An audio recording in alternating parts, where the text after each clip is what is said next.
9ാം ക്ലാസ്സിലും 10ാം ക്ലാസ്സിലും എത്തിയിട്ട് ചില കുട്ടികൾക്ക് പഠിക്കാനുള്ള താല്പര്യക്കുറവുണ്ട്, പഠിക്കാൻ കഴിയുന്നുമില്ല. ഇത് പാരൻസിന് ശരിക്കും ഒരു ബുദ്ധിമുട്ടായി മാറുന്നുണ്ടല്ലോ. എങ്ങനെയാണ് ഇത് ഹാൻഡിൽ ചെയ്യാൻ പറ്റുക?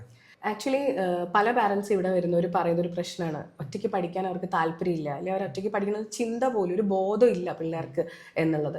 അവിടെ നമ്മൾ മനസ്സിലാക്കേണ്ട ഒരു കാര്യം, അത് പെട്ടെന്ന് സോൾവ് ചെയ്യാൻ പറ്റുന്ന ഒരു കാര്യമല്ല. കാരണം കുട്ടികൾക്ക് നമ്മൾ അതിൻ്റെതായ രീതിയിൽ അവർക്ക് സെൽഫ് സ്റ്റഡി കപ്പാസിറ്റി ഉണ്ടാക്കി കൊടുക്കാനായിട്ട് നമ്മൾ ശ്രമിക്കണം. അതിന് ചിലപ്പോൾ ഒരു സൈക്കോളജിസ്റ്റിൻ്റെ ഹെൽപ്പ് വേണ്ടി വരും, ഇല്ലെങ്കിൽ ഒരു സ്റ്റഡി റുട്ടീൻ ഉണ്ടാക്കി കൊടുക്കേണ്ടി വരും.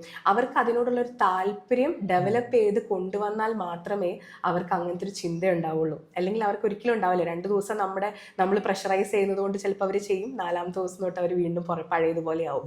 അപ്പം അവർക്ക് എഡ്യൂക്കേഷൻ്റെ വാല്യൂ പറഞ്ഞു കൊടുക്കുക, അതിൻ്റെ ഒപ്പം തന്നെ എങ്ങനെയാണ് അത് ആ ഒരു ഇൻട്രസ്റ്റ് അവരിൽ ഉണ്ടാക്കേണ്ടത് എന്ന് പറഞ്ഞു കൊടുക്കുക. ചിലപ്പോൾ ചില പിള്ളേർക്ക് ലേണിംഗ് ഡിസബിലിറ്റി ഉണ്ടാവാം. അപ്പോൾ പാരൻസ് അത് തിരിച്ചറിയാതെ ആയിരിക്കാം ചിലപ്പോൾ ഇവരെ കുറ്റം പറയുന്നത്. ചിലപ്പോൾ ഡിസ്ഗ്രാഫിയ പോലെയുള്ള പ്രശ്നങ്ങൾ ഉണ്ടാവാം. അപ്പോൾ എന്താണ് അവർ ശരിക്കും ഫേസ് ചെയ്യുന്ന പ്രോബ്ലം എന്നുള്ളത് പാരൻസിന് മനസ്സിലാക്കാൻ പറ്റണം. അത് അവർക്ക് മനസ്സിലാക്കാൻ പറ്റിയില്ലെങ്കിൽ തീർച്ചയായിട്ടും ഒരു സൈക്കോളജിസ്റ്റിന്റെ ഹെൽപ്പ് എടുത്ത് മനസ്സിലാക്കി അവർക്ക് വേണ്ട രീതിയിലൊരു സ്റ്റഡി പ്ലാൻ ക്രിയേറ്റ് ചെയ്യുക. ഇപ്പോൾ 2 മക്കൾ ഒരു കുടുംബത്തിലുണ്ടെങ്കിൽ 2 മക്കൾക്ക് 2 സ്റ്റഡി റുട്ടീനും 2 സ്റ്റഡി പാറ്റേണും ആയിരിക്കും.